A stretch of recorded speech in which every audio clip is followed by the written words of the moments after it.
Hola, bienvenidos y bienvenidas a Docencia y Más, un espacio de conversación y aprendizaje creado por la Coordinación de Desarrollo Docente en conjunto con el Laboratorio Tecnológico de Innovación Experiencial LabTICS de la Universidad de la Frontera. Recuerden seguirnos en nuestro Instagram @cdd.ufro, donde compartimos novedades e iniciativas desde la coordinación. En este capítulo me acompaña la docente Ruth Novoa Troquian, ingeniera y magíster en informática educativa y una de las figuras claves en la innovación pedagógica y tecnológica de la Universidad de la Frontera. Actualmente dirige el Departamento de Ingeniería Industrial y de Sistemas de la Facultad de Ingeniería y Ciencias, donde ha liderado proyectos que cruzan educación, tecnología y vinculación con la comunidad. Cuenta con una sólida formación profesional y académica. Es magíster en informática educativa y posee la certificación internacional de educadora en ingeniería, otorgada por la International Society of Engineering Pedagogy, donde además, como parte de su formación disciplinar, a inicios de su carrera académica realizó una especialización en procesos productivos con apoyo tecnológico en Alemania, lo que ha fortalecido su enfoque en la incorporación de tecnologías emergentes en el ámbito educativo y productivo.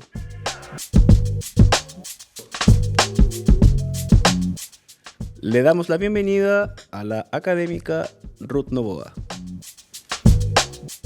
Buenos días, gracias por la invitación. Excelente, profesora. Bueno, ¿qué más puedo agregar ya a esta introducción? Lo que sí nos gustaría que usted nos pudiera hacer desde sus palabras, una breve descripción de su experiencia, de su trayectoria, por favor. Sería súper bueno para los oyentes y las oyentes que conozcan más de usted desde su propia experiencia. Ok. Bueno, desde mi camino profesional, digamos, ha estado cruzado entre la ingeniería, la educación y la innovación tecnológica. Yo cuando egresé de la universidad tuve el privilegio de optar a una beca a Alemania, lo cual me permitió tener otra perspectiva de la vida, de la profesión, de la ingeniería y de mi rol tal vez, de mi futuro rol como formadora, como docente.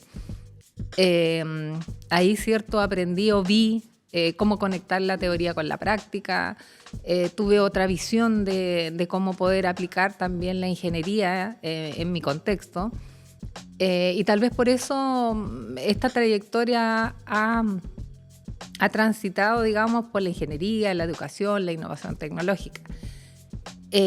Asimismo, también tuve la fortuna de ser directora de carrera en ingeniería informática, que también me permitió trabajar de más cerca con la tecnología, con los entornos, con empresas, para hacer este link, ¿cierto? O esta puesta en escena donde los estudiantes pudieran aprender haciendo, pero también desde la realidad. Fui directora también de vinculación con el medio, que también me permitió, enriqueció eso también de poder conectarme con el entorno empresarial. Uh-huh. Y actualmente soy directora del Departamento de Ingeniería Industrial y de Sistemas, vamos por un tercer periodo, así que toda esa trayectoria, todas esas experiencias han permitido enriquecer mi formación y poderla también transmitir y poderla ejecutar en proyectos que permitan hacer docencia con sentido y también con responsabilidad social. Wow, es una experiencia muy vasta la que usted tiene y me cuelgo de una información ahí que usted nos mencionaba. ¿Qué desafíos ha encontrado al aplicar estas tecnologías que usted ha ido desarrollando, ha ido aprendiendo con el tiempo, tanto en el tema de la formación en aula y cómo ha ido superando estos desafíos que han ido surgiendo a partir de estos años de carrera? Yo diría que los principales desafíos no son necesariamente la parte técnica de las tecnologías, sino que también es más bien este desafío de perder el miedo a poderse atrever a hacer cosas nuevas, independiente que tal vez no tenga las herramientas, sino empezar con lo que uno tiene, el atreverse a hacer docencia con sentido, el atreverse, ¿cierto?, a salir de la zona de confort, a adaptarse también a estas nuevas generaciones, a estos nuevos escenarios, pero creo que uno de los mayores desafíos es vencer este temor de perder el control de la clase, este temor tal vez de que me voy a encontrar con una generación que sabe más que yo. Creo que el docente nunca va a perder su rol de tutor, su rol de guía, su rol de mentor, ¿ya?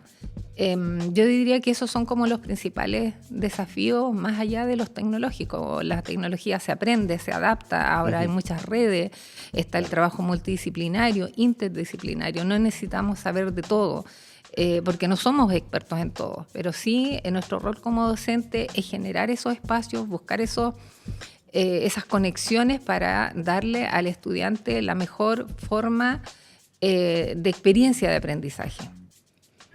Excelente, profesora. Dentro de lo que usted ha desarrollado, tiene mucho que ver el tema de la realidad virtual, y uno de sus proyectos como más conocidos, por así decir, tiene muchos proyectos conocidos usted, pero uno que ha llamado la atención es el tema de la realidad virtual con personas mayores acá en la ciudad de Temuco. ¿Cómo nace esta iniciativa? ¿Qué impacto tuvo en la comunidad donde se practicó esto? Bueno, ese fue un proyecto muy hermoso, la verdad, y uno se pregunta por qué la tecnología o por qué los saberes solo deben estar transmitidos a los estudiantes y por qué deben darse solamente en contextos internos de aula.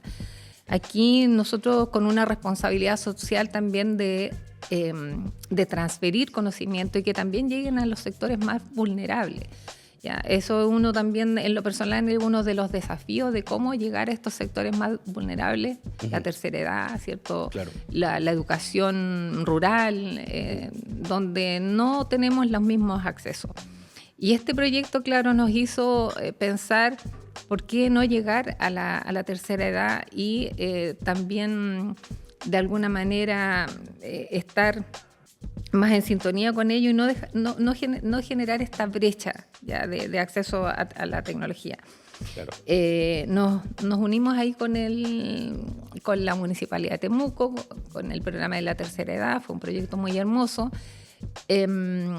Y una de las cosas que nos llamaba la atención cuando comenzamos este proyecto, al conversar con la tercera edad y le preguntábamos, por ejemplo, qué conocían de la tecnología, nos comentaban, por ejemplo, decían la lavadora, el teléfono, Claro. Algún otro que ya estaba un poquito más en sintonía nos habló de Alexa. Yeah. Entonces ahí también nos dábamos cuenta que algunos llegaron o dónde quedaron Claro. con el tema de la tecnología, ¿ya? Y que también fue eso muy enriquecedor porque vieron otra mirada, pudimos unir generaciones, fue muy enriquecedor también para los estudiantes.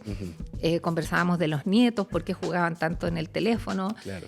Y cuando ellos vivieron la experiencia, por ejemplo, de viajar a través de la realidad virtual, ¿cierto? Conectarse con lugares donde soñaban, claro, o lugares donde a lo mejor ellos estuvieron y no tenían la oportunidad de volver, o espacios culturales. La verdad es que no se querían ir, ¿ya? Entonces nosotros igual los molestábamos y decíamos, y ahora entiende por qué sus nietos de repente no quieren salir del teléfono. Claro.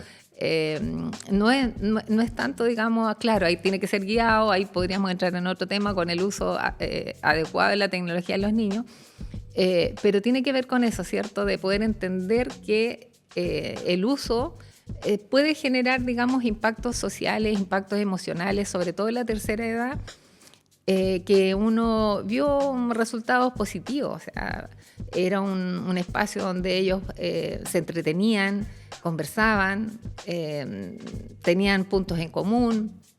Ese proyecto fue, la verdad, muy bonito.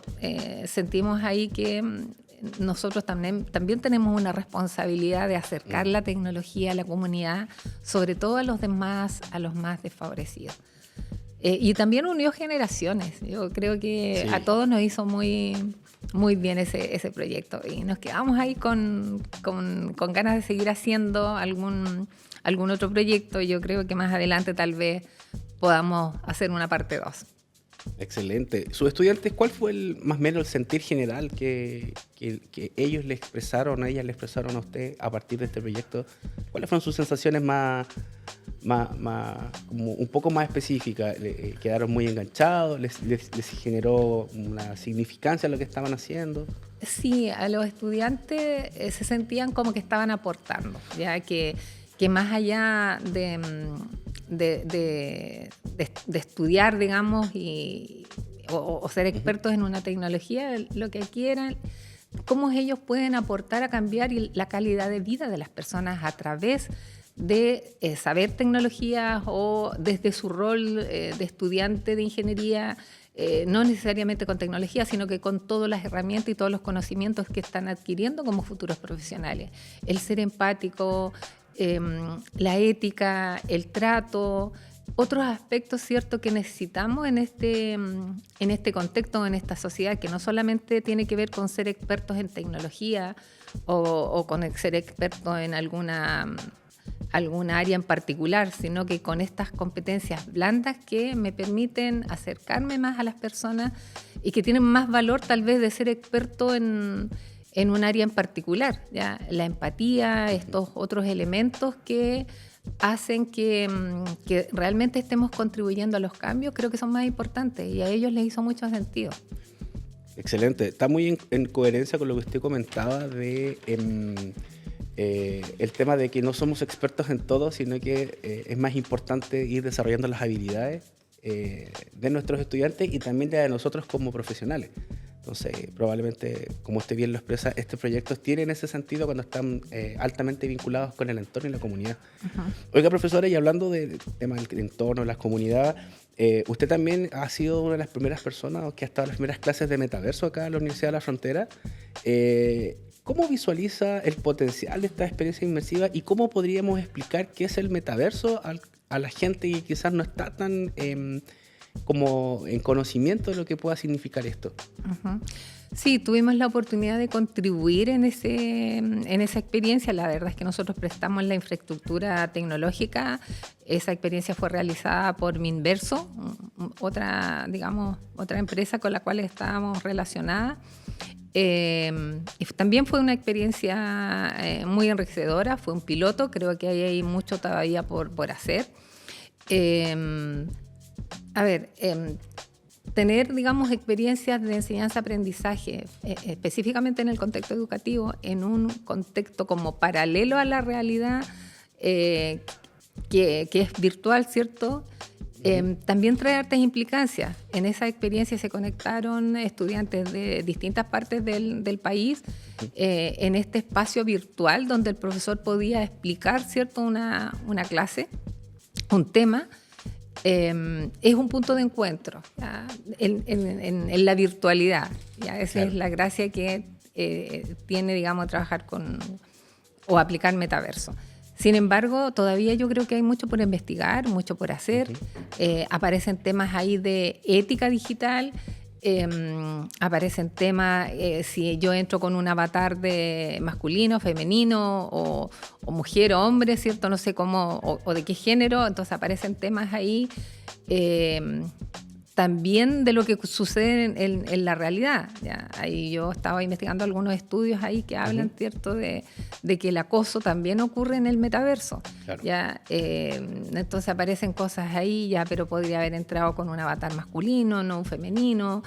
O sea, hay muchos temas todavía que abordar, que trabajar. Creo que la tendencia no solamente va por ese lado del metaverso, sino que también con la inteligencia artificial, ¿cierto?, con otros tipos de herramientas que permitan tener mejores experiencias educativas, ¿ya? Acercar esas experiencias educativas a entornos más accesibles, ¿ya? Que eso es lo que nos da la tecnología. Yo me recuerdo de una experiencia súper personal. Cuando estuve me tocó, digamos, en esta beca que tuve en Alemania, pude recorrer algo de Europa y cuando llegué a ver las ruinas en Grecia, me acordé de un libro donde me explicaban, digamos, los dioses, y fue tan como impactante porque de esos años que yo era del colegio y ver a la realidad como que recién ahí me hizo sentido, como que recién ahí entendí, así era, antes era como si fuera irreal, como si fuera un cuento, pero hice como esa conexión de lo que me enseñaron en el colegio después de años, ¿cierto?, al verlo en la realidad. Claro. Entonces ahora tenemos la oportunidad de esa brecha, acercarla, disminuirla, Claro. porque podemos utilizar la tecnología para lo que explicamos, ¿cierto?, en la teoría. Aprovechando estas herramientas nos acercamos, le damos más sentido, podemos entender de mejor manera, ¿ya? Podemos a lo mejor hacer que un estudiante participe, no sé, ahí en algunas investigaciones que estábamos haciendo también buscábamos cosas que ya estaban hechas, nos encontramos ahí, no sé, la Guerra del Pacífico, Claro. donde el estudiante podía estar ahí vivenciando cómo fue la guerra, u otros espacios más, digamos, de la historia, ¿ya? Claro. Donde el estudiante pueda ser más partícipe. Por lo tanto, permite, ¿cierto?, entender de mejor manera esos conceptos, que no quede en la teoría solamente, ¿ya? Claro. Entonces yo creo que digamos, el uso de la tecnología, la inteligencia artificial, tiene que ser guiada, todavía creo que hay mucho por hacer. Se necesitan lineamientos claros, tenemos perfiles de estudiantes diversos también, no es para todos. Seguramente algunos van a estar limitados, pero tendremos que buscar formas que no se vea discriminatorio también. Claro. Y que se le saque el provecho y que esto no sea un temor para los docentes. Creo que los laboratorios de los colegios también deberían tener una transformación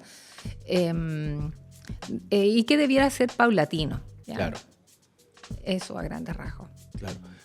Ahí quedó una pregunta que quizá podría profundizar un poquito más, el tema de la ética digital. Yo sé que es un tema muy grande, pero quizás a las personas que nos están escuchando les interesa saber un poquito más en qué está eso, cuál es la diferencia de la ética digital con la ética o con la moralidad, que muchas personas en algunos sentidos lo aterrizan más, que son un conjunto de costumbres, de valores, pero la ética está detrás, ahí trabajando. El tema de la ética digital, ¿cómo usted podría hacer un gran panel y decir, mire, estamos en esta posición o vamos hacia allá? ¿Cómo lo podría definir de manera muy general? Yo creo que la ética tiene una sola definición, ya que sea moral o digital o no, tiene que ver, ¿cierto?, con principios y valores que nos rigen. Sí. Y en ese sentido, claro, se hace tal vez un poquito la diferencia en la ética digital porque nos encontramos con acceso a datos, confidencialidad de la información. Si vamos a automatizar procesos, seguramente las personas que manejen datos vamos a tener datos confidenciales. Claro. Cómo manejamos esos datos, las bases de datos tienen un valor, gigantesco monetario. Entonces también cómo formamos a nuestros estudiantes que van a tener posiciones donde van a tener acceso a datos, a la ciberseguridad, de qué manera, ¿cierto?, generamos o le indicamos, ¿ya? Porque también esto tiene que ver con algo que tal vez viene del colegio, de la casa. Claro. Nosotros instruimos, tal vez que más que formamos, porque formamos, tiene que ver también con el ejemplo, tiene que ver con lo que traemos nosotros de nuestros principios y nuestros valores, pero sí podemos, ¿cierto?, tal vez en términos más genéricos, instruir qué es lo correcto, no lo incorrecto, las normas que nos rigen y las consecuencias que ello también provoca. Y eso creo que también hay que reforzarlo bastante en otras partes. La ética está regida por normas o por el Colegio de Ingenieros, en caso, digamos, de la ingeniería en otros países está regulado por eso. O sea, se podría, incluso hay digamos, como casos en que son personas que no están dentro de este marco, que no cumplan, digamos, estos aspectos éticos que están regulados, son destituidos, por decirlo de alguna forma, claro, también como ingeniero. Aquí no hemos llegado a eso, pero hace un tiempo vino un invitado que nos hablaba de eso, lo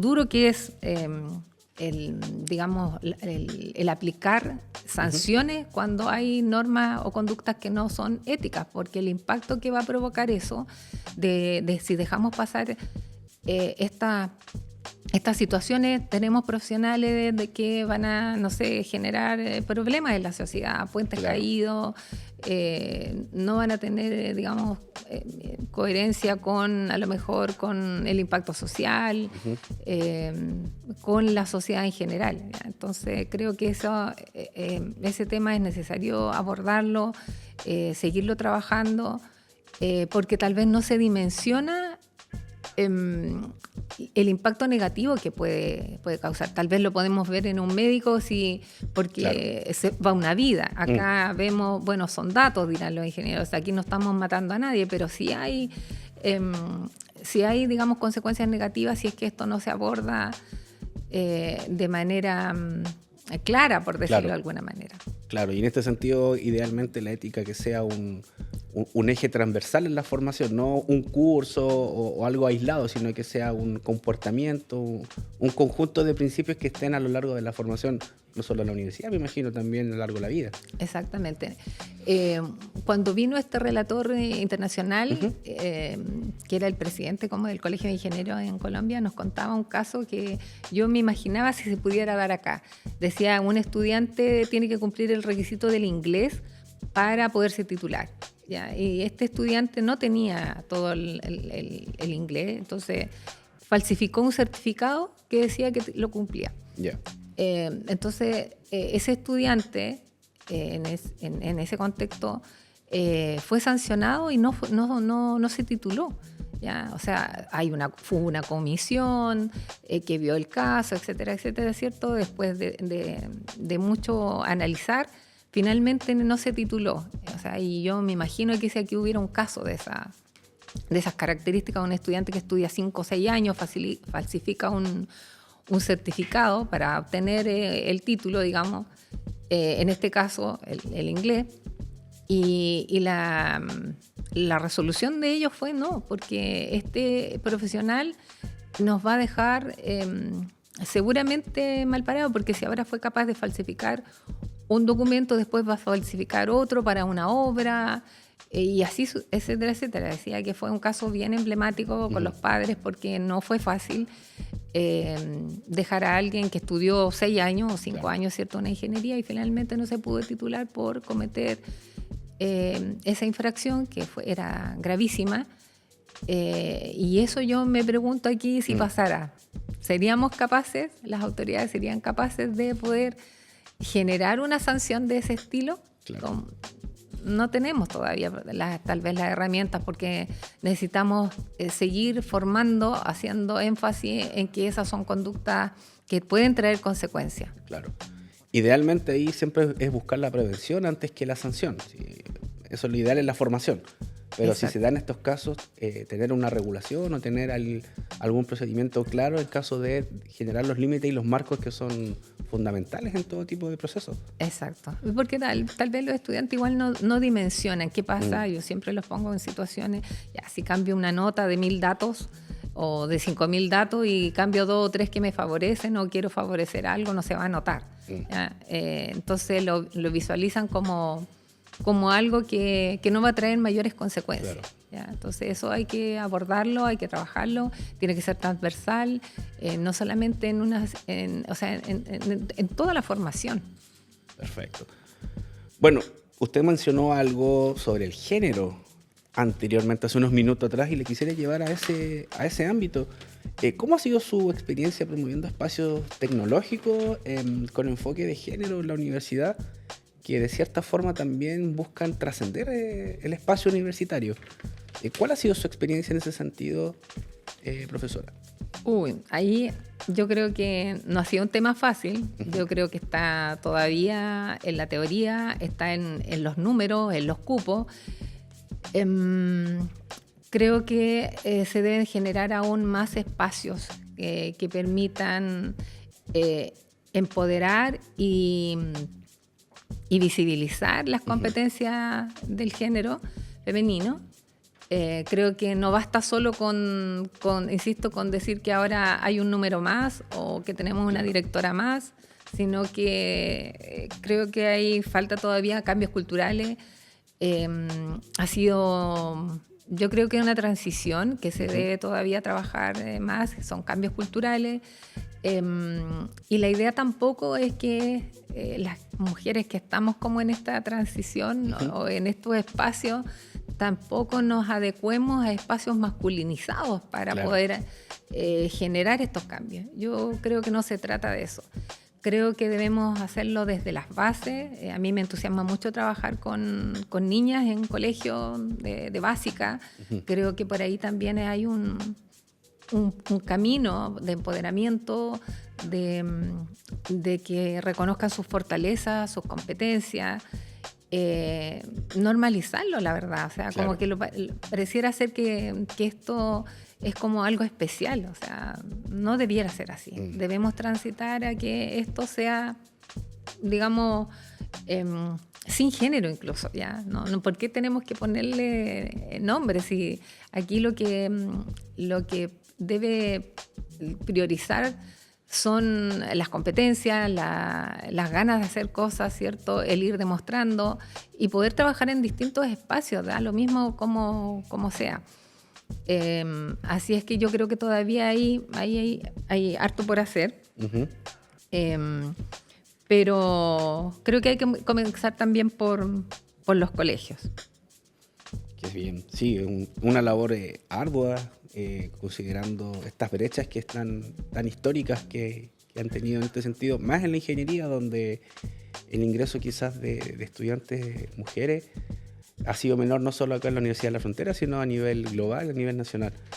En ese sentido, profesora, actualmente, ¿cuáles son los proyectos o ideas en las cuales ustedes estén trabajando y que la entusiasme? ¿O hacia dónde cree usted que deberían ir avanzando en las universidades en la formación de ingenieros e ingenieras en los próximos años, considerando todos estos temas que usted ha tocado, como la inteligencia artificial, la ética digital? ¿Cuáles son estos nuevos desafíos, estas nuevas ideas que ya están empezando a emerger? Yo creo que, bueno, ahora en lo que estoy, digamos, y me apasiona bastante, es trabajar en equipos multidisciplinarios. Creo que la parte interdisciplinar es muy importante para seguir avanzando.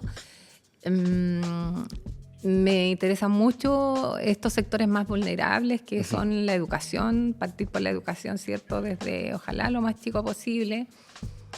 Aportar, ir a estos espacios, traer también a los estudiantes. Creo que ahí se puede dar algo enriquecedor. También yendo nosotros como universidad, como responsabilidad social, yendo a estos espacios externos y también invitándolos a nuestros contextos. Yo creo que hay que adecuarse a este contexto, a estas generaciones. Nosotros tenemos una política de transformación digital, entiendo aquí en la UFRO también, que apunta, ¿cierto?, a que mejoremos nuestros procesos, que nos permita conectarnos mejor con nuestros estudiantes, con los funcionarios, con distintos entes de manera interna y externa. Entonces, hay que trabajar en eso. Yo entiendo también que son procesos que tienen que ver cómo cambiamos la forma de trabajar, no es imponer la tecnología, son cambios culturales, se tienen que hacer en conjunto, y yo creo que hemos ido avanzando de a poquito en esto. Ya, por ejemplo, tenemos ahí, aunque sea un prototipo, tenemos un museo virtual, ya, que está ahí en la biblioteca, donde se pueden ir a ver las obras del patrimonio de la universidad. Sí. En un metaverso, así que eso también hemos invitado a toda la comunidad a que ya la cultura está más accesible. Claro. Entonces creo que hay que ir avanzando en eso desde distintas miradas, desde la formación, desde la gestión, desde lo cultural, desde la conexión también con nuestra comunidad. Excelente. Y en ese sentido, ¿usted cree que, por ejemplo, la inteligencia artificial va a acelerar un poco estos procesos de ir como introduciéndonos en la tecnología ha tenido impactos actualmente ya este avasallador inserción que tuvo ya desde el año pasado la inteligencia artificial? Yo creo que hay harto por hacer ahí. O sea, no nos podemos basar solo en la inteligencia Sí. artificial. Todo está en la inteligencia artificial. Necesitamos un paper, necesitamos, no sé, estamos en la duda de algo, recurrimos a la inteligencia artificial. Yo creo que hay que manejarla también con cierto respeto, que no perdamos otras competencias o las complementemos. Yo creo que hay que evaluar. Hay que buscar la forma en que realmente sea un aporte y que no nos lleve a cometer. Recién estábamos hablando de ética, ¿cierto? Sí. Entonces, que no nos lleve como a transgredir esto y lo veamos y lo normalicemos. Claro. ¿Ya? Entonces, yo creo que el atajo. Exacto, hay que yo creo que evaluar, ver dónde es más pertinente. Sin duda es un aporte, pero hay que saberlo regular y manejar. Sí. ¿Tiene hartos peligros? Oye, yo creo que eso no me atrevería a responderlo, porque creo que ahí hay hartos matices, harto claro. arista. Yo creo que hay que ver los beneficios, pero también ver de qué manera se regulan otros aspectos que son necesarios abordar, ¿ya? Entonces, creo que siempre cuando hay una disrupción tecnológica, las revoluciones traen sus pros y sus contras, pero a la larga se van adaptando y regulando de a poco, ¿ya? Yo creo que hay que darle tiempo al tiempo. En ese sentido, usted tiene una visión mucho más positiva, mucho más, en este sentido, que no tan negativa que ha tenido mucha gente de que esto va a ser una destrucción, que son un poco alarmistas. ¿Usted en ese sentido lo ve con mucho más esperanza el tema de la introducción de la IA a la vida cotidiana de la gente? Nos vamos a ir adaptando, ha sido parte de la sociedad, estas transformaciones, revoluciones con las cuales hemos pasado. Y finalmente nos vamos a ir adaptando. O sea, si uno piensa en algo tan trivial como fue la pandemia, dice, ¿cómo pudimos estar 2 años encerrados? Como que pareciera ser que era poco. Si nosotros le contamos luego a las otras generaciones, no sé, nuestros nietos seguramente, o no sé, nuestros hijos les van a contar a sus hijos, como que no los van a poder creer, ¿cierto? Entonces yo creo que todas estas transformaciones finalmente necesitan adaptación, necesitan regulaciones, es un cambio cultural que tiene su tiempo y su proceso, ¿ya? Y seguramente, claro, van a haber cosas que no nos van a gustar tanto, pero en esta transformación se va a generar siempre en estas transformaciones hay mayor creatividad, hay innovación, nuevas profesiones. Y a lo mejor aquí también es una oportunidad para la transformación o para apoyar estos cambios que tienen que ver más con la equidad. Yo creo que yo lo veo viendo los aportes más positivos que esto pudiera generar. Excelente, profesora. Bueno, y ya como para cerrar, ¿qué mensaje le daría a docentes, estudiantes, a personas en generales que quisieran innovar? Y que sienten aún que quizás no tienen las herramientas o la experiencia como para enmarcarse o embarcarse más que nada en un proceso de innovación? Yo creo que comiencen con lo que tienen. Yo creo que no necesitan un metaverso, ni un dron, ni grandes tecnologías para poder mejorar los procesos de enseñanza-aprendizaje. Creo que sí, lo que tienen que tener, debemos todos tener claro que debemos hacer cambios en nuestra experiencia educativa con los estudiantes. Eso sí, creo que se tiene que cambiar. Creo que el trabajo colaborativo es importante, multidisciplinario e interdisciplinario. Creo que hay que atreverse al cambio sin temor. Creo que tenemos las competencias, somos buenos guías, somos buenos tutores, somos buenos investigadores. Y eso es lo que va a permitir dar orientaciones a los estudiantes para la transformación, para que sean buenos profesionales. Así que no hay que tener miedo a la tecnología, ni que vamos a perder el control de la clase, ni que los estudiantes saben más que nosotros. Nosotros somos los tutores, los guías, los que debemos marcar, ¿cierto?, cómo guiar al estudiante para que sea un buen profesional. Así es que yo invito a atreverse a hacer cosas, a no tener temor y tener la convicción de cómo mejoramos los procesos, cómo hacemos educación con sentido, y que de alguna u otra forma estemos conscientes de que sí tenemos que hacer cambios en la forma, en nuestras metodologías. Gracias por acompañarnos en este episodio. Si les gustó, no olviden seguirnos en nuestro Instagram @cdd.ufro. Nos encontraremos en la próxima edición de Docencia y Más. Muchas gracias por la invitación. Gracias.